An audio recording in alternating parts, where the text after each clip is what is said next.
Hello guys! For today's video, ito na yung part 2 ng aking magpapa-x-ray nga. So ito na nga, bumalik ako dito sa Sinalo at Diagnostic kasi nga diba kukunin ko yung aking result ng aking x-ray.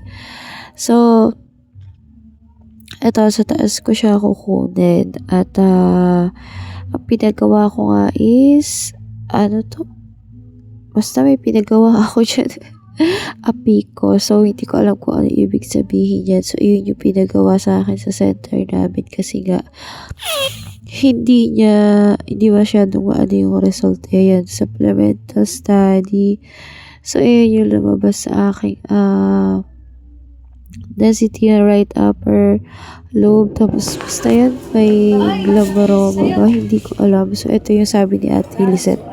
Yung premo mo lang ang resulta. Color dot dito.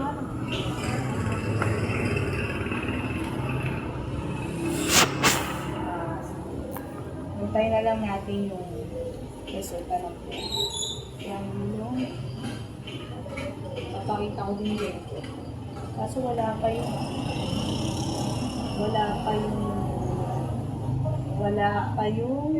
resulta ng premo. Kanina ko pa lang kasi napadala. Ano yung gagana? Wala, nakalagay dito na. Pag ano baka re-refuse ako. Parang ano yung result niya, no? Walang hindi pa, parang granuloma kasi Pero ano ibig sabihin ito? wala namang nakalagay na TV. Pero yung granuloma, hindi ako nagkakama. Parang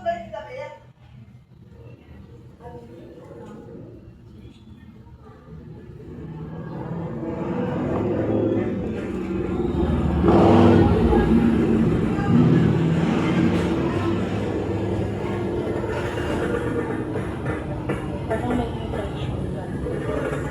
Baka papakita ko din kayo.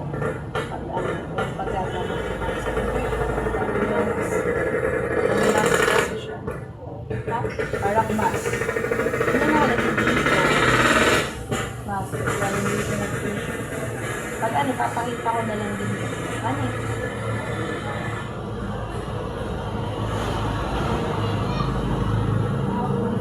papakita ko na lang kayo. Hindi naman siya malala, ganun. Hindi mo.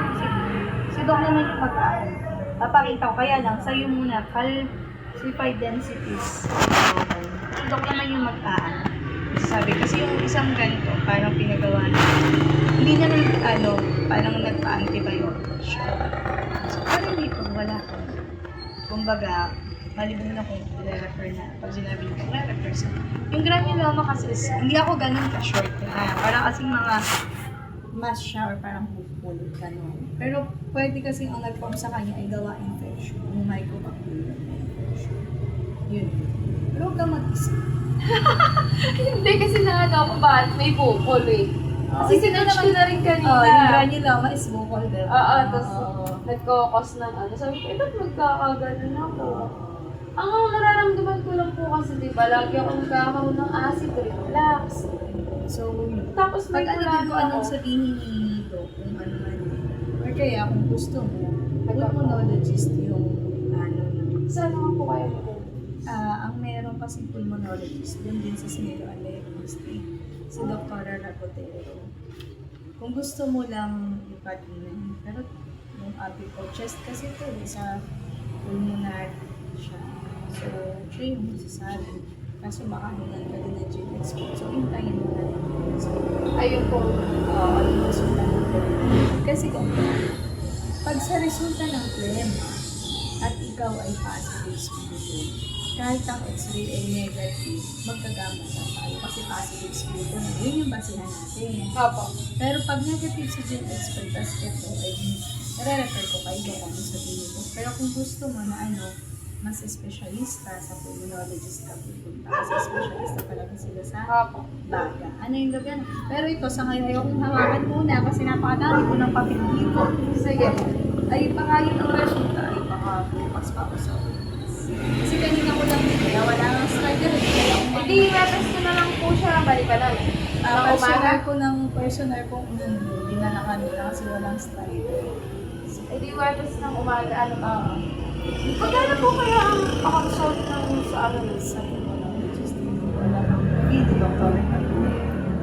mga nasa 5,000, hindi naman Hindi naman kung fee lang niya. Kung yung pagpapacheck up pa lang, wala naman siguro. Siguro mga 1,000 gusto ko pa. Yung fee pa lang naman eh. Kasi sure ako, pag pinakita mo yan, siguro may maipapagawa siya. Sige po. Okay. Salamat po. Okay. Thank you din. Balik na lang po. Thank you po.